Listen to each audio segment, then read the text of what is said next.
Olá, gente. Bom dia, boa tarde, boa noite, dependendo do horário que você está vendo aí esse vídeo. Vamos conversar agora um pouquinho sobre correlação. Correlação é uma forma de medir a associação entre variáveis numéricas.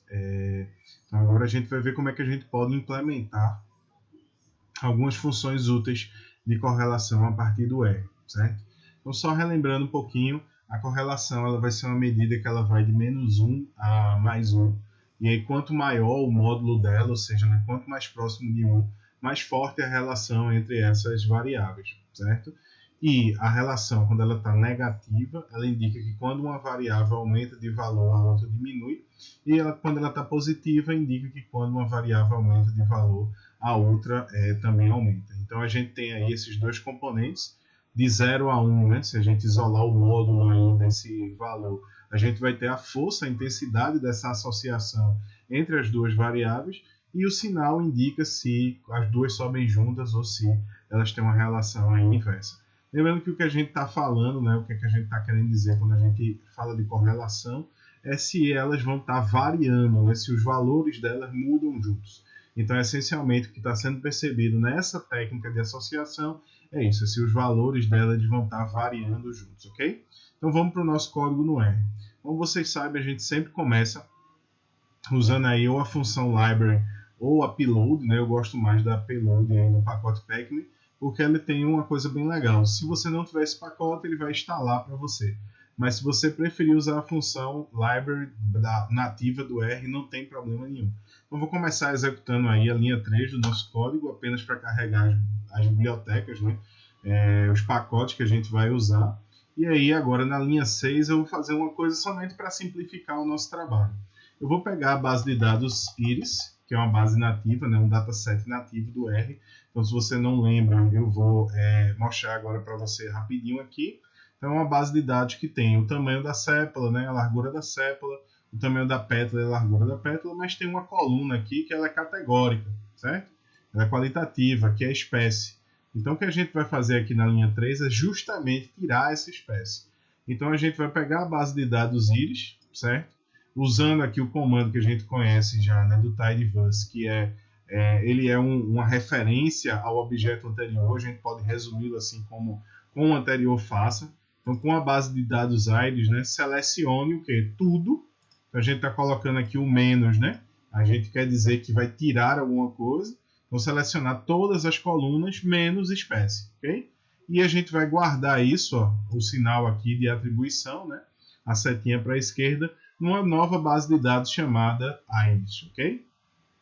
Então, dentro da lógica aí que a gente já conhece, a gente está usando o dplyr para a gente conseguir, né, fazer essa forma de escrita, e a gente está selecionando aqui com essa função todas as colunas menos espécie, e a gente vai atribuir o resultado dessa função a um novo objeto aqui, que é a base de dados Iris2, beleza?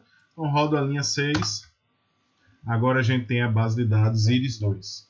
E aí vamos para a primeira coisa que a gente pode fazer.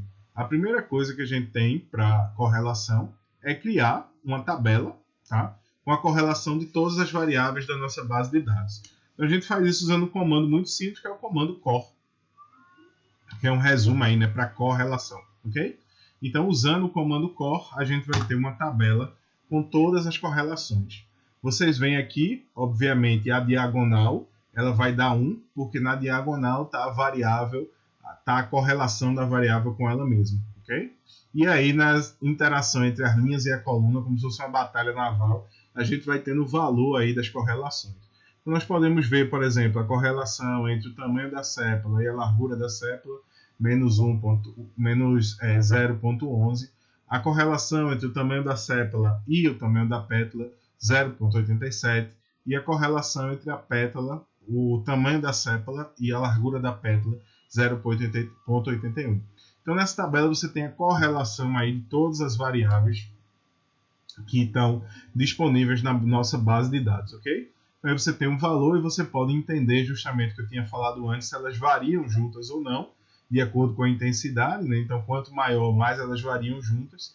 E se essa variação ela vamos dizer assim, no mesmo sentido, positiva, ou se ela é inversa, quando o sinal é negativo. Outra coisa que você pode fazer que é muito útil é fazer o plot dos gráficos de dispersão, aí na linha 12. Então, quando você roda isso aqui embaixo, a gente pode ver, ele vai mostrando a dispersão de cada variável, certo? Então, esse gráfico aqui, o segundo, né, de cima para baixo, da esquerda para a direita, ele é justamente a dispersão entre o tamanho da sépola e a largura da sépola, certo? E aí você vai vendo em cada um desses como é que os pontos estão distribuídos. Essa é a interpretação gráfica do que a gente calculou. Então, tomemos por base aqui, por exemplo, a relação entre o tamanho da pétala e o tamanho da sépola. Vocês veem aqui que é positiva de 0,87. Como a gente pode ver aqui no olho no gráfico, né? Então, na maioria das vezes, os pontos, vocês veem, né? Eles vão crescendo juntos. Então, a gente poderia aqui traçar uma linha imaginária e ela pegaria a maioria dos pontos, exceto esses aqui que não estão apresentando essa associação. Então, é uma forma gráfica da gente ver o que está representado ali no número e vice-versa, certo? Qual é a vantagem aqui do gráfico? É que a gente consegue perceber as áreas onde essa associação quebrou. Então, novamente, pensando na associação, tamanho da sépola e tamanho da pétala, a gente vê que para valores baixos aqui, essa associação ela quebrou, ela não foi tão forte quanto está no resto do nosso gráfico, ok? Por fim, você tem uma coisa muito interessante, que é o core plot, né? Um plot aí, o correlograma também é chamado, e que você plota as correlações de todas as variáveis de uma forma mais bonitinha, mais inteligente.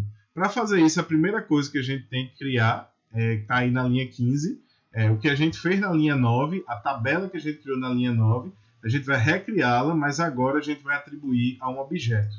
Então a gente vai rodar o mesmo procedimento da linha 9, só que a gente vai atribuí-lo a um objeto chamado iris_core de íris correlação, ok? Aí com esse iris_core a gente pode usar a função coreplot, certo? Então existem muitas formas de usar a função coreplot. Aí na linha 16 a gente vai usar, então perceba aqui os parâmetros, né, da nossa função. A função coreplot, primeiro ela pega o parâmetro da nossa tabela de correlações, da nossa base, depois ela vai pedir o método. Se você omitir o método, ele vai ser círculo, então ela vai plotar uns círculozinhos, que a gente vai ver aqui na linha 17, mas primeiro a gente vai fazer de números, e você pode colocar a ordem também de aparição das variáveis, aqui eu vou deixar na ordem alfabética. Então, ao rodar a linha 16, percebam que nós temos aqui, ó, na saída de gráfico, a mesma relação que nós calculamos na tabela, só que ela é mais fácil de ver, certo? Aqui você tem a escala de cor na direita, e você consegue ver mais facilmente, mais destacado, quais são as correlações. Inclusive, uma coisa que ajuda muito, né? A tinta ela vai ficando mais em negrito conforme a correlação é mais forte. Então, conforme a correlação vai sendo mais fraca, a tinta vai desaparecendo, indicando que não há associação entre aquelas variáveis, porque a intensidade é muito pequena. Além disso, ele coloca em vermelho as correlações negativas e em azul a correlação positiva. Fica um plot aí realmente mais bonito, mais fácil da gente visualizar. Na linha 17 a gente tem a mesma estrutura, só que a gente removeu aqui o parâmetro método igual a number. Como vocês podem ver, a gente tirou o parâmetro. Então ele vai plotar agora o core plot padrão, no qual a gente tem círculos. Então é a mesma ideia, os círculos quanto maiores, maior a intensidade da correlação, da associação, quanto menores, menor a intensidade. Quanto mais escuros, mais forte, né? E quanto menores e mais clarinhos, eles estão justamente sinalizando que aquela correlação, aquela associação é fraca. A cor vermelha novamente é usada para uma associação negativa e a cor azul ela é associada para uma correlação. Ela está representando uma associação, uma correlação positiva. Bom, gente, então é isso. Qualquer dúvida aí, deixa um comentário. Se você estiver fazendo um curso com a gente no Google Classroom, deixa um comentário lá ou responde a atividade pertinente com esse vídeo, ok? Um abraço, até mais.